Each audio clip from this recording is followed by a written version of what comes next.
Tit for tat. The engines were being cleaned and polished for the day. Bert, who was going out first, had a tall chimney in his funnel to draw up his fire. "We've got visitors today," said his driver. Rex yawned. "We've got 'em every day," grunted Mike. "But these are special," said the driver. "One takes moving pictures and the other writes books, so mind you all behave." "I don't want to be a moving picture in a book," protested Bert. "I want to stay as I am." They all tried to explain, but Bert was still muddled when he went to take his train. The visitors were clergymen, one fat and the other thin. They arrived in a little car. Both had cameras. They shook hands with Bert's driver. "The small controller," he told them, "says you can ride with me in Bert's tender if you like." "Thank you," they said. "May we come later, please? Just now the sun is shining so nicely that we want to take photographs."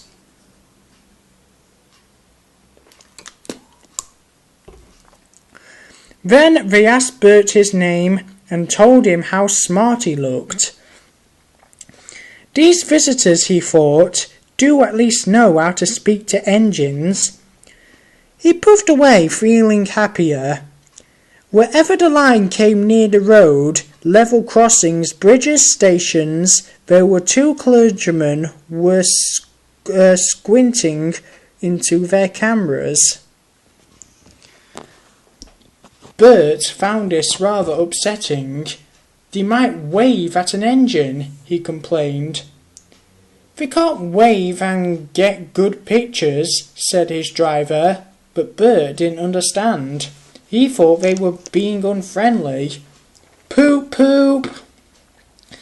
The little car shot past them once more, but Bert made no reply. They'll be at the lane next." The lane is a side road. It runs for a short distance alongside the railway. There is no fence. It had rained hard in the night. There were puddles in the lane. The thin clergyman sat in the car. The fat one waited with his camera. He took his pictures and jumped in, and off they went, racing the train to the lane's end. Luckily, just as they passed Bert, they went through a puddle. Slush! Muddy water splashed over Bert's boiler. "Ouch!" said Bert. But the clergyman didn't know. They were ahead and out of the car. Smiling, they waited for Bert to catch up. Bert wasn't smiling. "They did it on purpose," he snorted crossly. "They splashed me! They splashed me!" Bert hissed, rolling into the last station. "Pictures indeed," he grumbled, running round his train.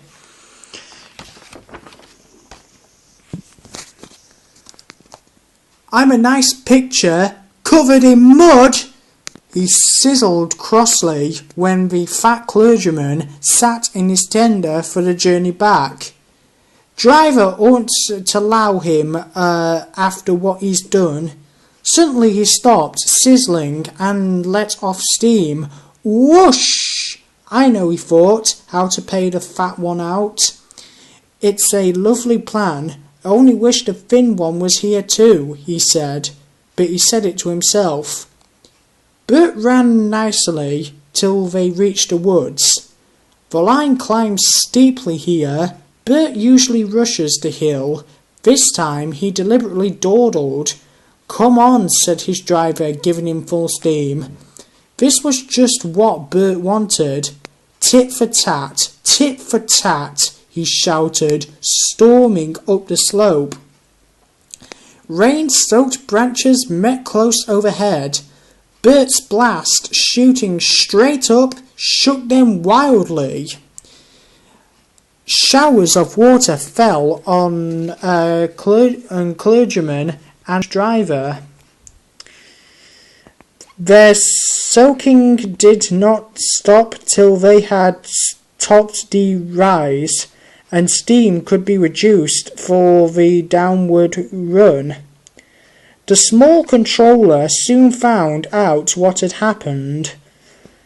He sent Bert back to the shed. "You're a very naughty engine," he said sternly. "I won't have rudeness to visitors." "They splashed me," faltered Bert. "That's no excuse. I'm ashamed of you." Bert went sadly away. But he was happy again when Rex and Mike came in.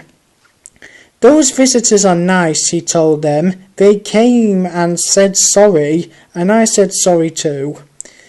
Then they cleaned me like driver does. They know lots about engines," he went on. "The thin one's writing about me in a book. He promised he'd write about you too." Think of that!